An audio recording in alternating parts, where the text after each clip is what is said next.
Okay,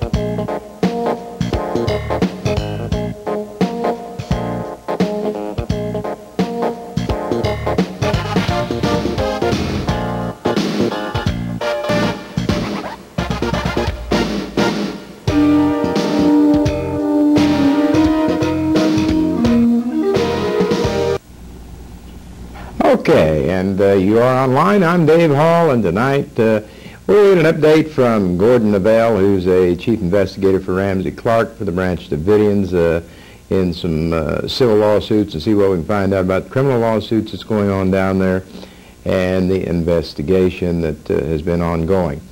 And about 2 weeks ago, if you missed that show, we tried to bring you up to speed. We talked about it, had a lot of conversation about what was going on with those investigations and new hearings and various things that were happening. And since then, I'm sure there's other things that has happened. And so we'll go right to the source this evening. Again, we'll be talking with Gordon NoveL over the telephone in New Orleans, where his offices are, and have him bring us up to speed on things. And that, I believe, is Gordon probably online live. Yeah, hello there. Is that you, Gordon? Yes, sir. Pleased to have you on tonight. Been a while since we spoke. It sure has been. And you're on TV live right now. We're online live here in Ponca City, Oklahoma. And, of course, you're in New Orleans. By the way, how's the weather in New Orleans? Absolutely perfect. And the weather for the millennium was unbelievably correct. How to put it. Unlike our beloved government who told us the sky was falling. I know you want to talk about the millennium and the scare and what have you, and I'd like to get into that just a little bit too for a few minutes. Why don't we talk about that? What happened? You know, we had the Big Bang. People were telling us anyway there's going to be the Big Bang and all this stuff was going to happen. The computers were going to fall. Nothing happened there. The terrorist threats, nothing happened. What was going on there? What, in your opinion, Gordon? I once told a friend of mine, I said, if all this BS about the apocalypse and the end of the world and the tales of Revelation that have been misinterpreted apparently, you know, if that didn't come true, then God has been planning a lot of future insurance.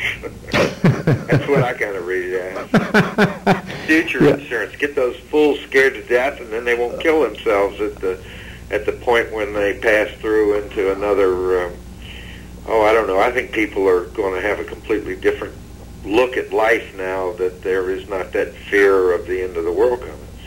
You know, I do agree with you, and but you know, there was so much hype in the media, and of course for the last 2 or 3 years, and then in the last the last month, it just became a frenzy.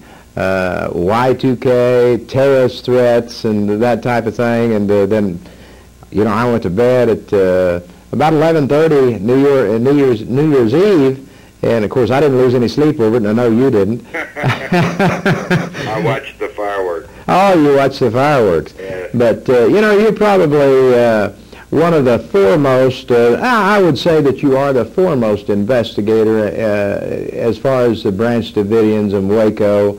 You have more knowledge than anyone I know of, and your investigation into that has been ongoing now since 1993. Since about 2 weeks before it started. Right, and you know, what's your take on things now? The civil suits have been filed, and I know that, of course, you working as an investigator. And another thing I need to tell a little bit about you, you have worked in the employ of the government before, in capacities that undercover capacities, and you've worked in foreign countries and all those things, and of course I won't get into all the details in this. David, I'm just a gunslinger who worked for a couple of presidents on the QT, and you can't find a W-2 tax form on me for doing that kind of work if you try. Right, I understand. But I tell you what, I don't know anybody wants to deny it. Right, and but having all of your background and your knowledge, what is your take now? What's going to happen? Let's say with the hearings. What are you thinking about the new hearings that are you know? Which ones are you talking about? On the Branch Davidians, the Waco thing.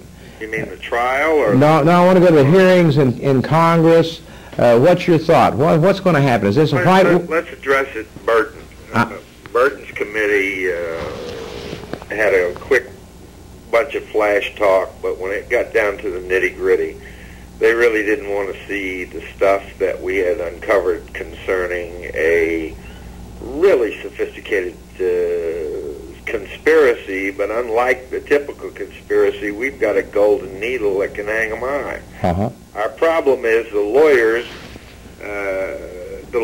are trying to play the case for its civil outcome on this side, and the lawyers for the government, they don't want to hear the conspiracy that the government premeditatedly murdered all those people over there with long-range planning and lots of malice aforethought because they fit a particular type of mold as a psychological operational story to illustrate to the world that Clinton wasn't a dope-smoking, philandering, draft-dodging wimp.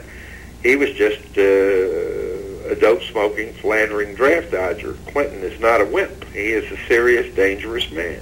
So, you know, that's how I see it. And now Danforth is on the scene, and he's starting hearings. But I am seeing everything that he's done is he's recently sent a letter over to Judge Smith around the 22nd December to order up a test on the forward-looking infrared tape that shows the FBI or the Delta Force, or a combination of both the HRT, Hostage Rescue Team, and the Delta Force, murdering the Davidians as they come out of the fire. We've actually had a National Guard officer who was out there refueling something in the back of the building, gave a statement, but he wouldn't do it under oath, that he was afraid somebody would kill him, that he saw he called him a shooter. He didn't know exactly whose team he was on, but because he wasn't privy to the names of these secret guys. Every one of them doesn't have a name. I mean, when you depose them, you can't even know who you're deposing. I see. So it makes it the judge is the only one who can know the name of these top secret military guys who were out there, who, according to this National Guard guy and that FLIR tape, were executing the people as they fled out of the building. He said he saw a woman and a baby with a baby wrapped up in a blanket on fire, came out and they machine gunned her. Do you believe that to be true, Gordon? I wouldn't put anything past him. I mean, I don't have the kind of hard forensic evidence. I mean, he's a witness, and once he gets under oath, that's a different story. But do I believe they would do it? Yeah, I believe they'd do anything. I think these guys are worse than the Gestapo. The Gestapo, we watched all of our great World War II movies. Those guys used to knock. You know, we have a government that plays law enforcement by no-knock. Right. The Gestapo were playing. They were into, shall we say, genocide. 6 million Jewish folks or human beings were put away, but they used to knock before they drug them away. These guys don't even knock. You know, and another thing that's interesting about Waco. Are you hearing me all right? Yes. Yeah. About Waco, there is a history with the FBI. And I don't think I've ever brought this out, but in these types of situations, historically looking back the last, say, 15 years, there is always a fire.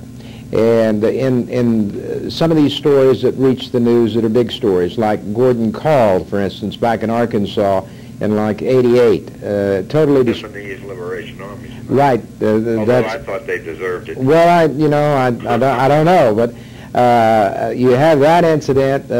You have, of course, we know about the Ruby Ridge incident where there was a 55-gallon drum of gasoline on a helicopter going over the place, and we have videotape of that. And then there's the Matthews thing out out west somewhere. And I was told by Marsh Bell, who you know, during the last hearings, that historically this was not the first time that the FBI had entered into a scene and that all the evidence had been destroyed by fire. And you, having your knowledge of government interworking and things like you do you feel that way about it, that there's a possibility that the FBI in certain cases totally destroys places with fire to destroy evidence? I think that the FBI is capable of doing just about any level of evil that the mind of man can conceive of.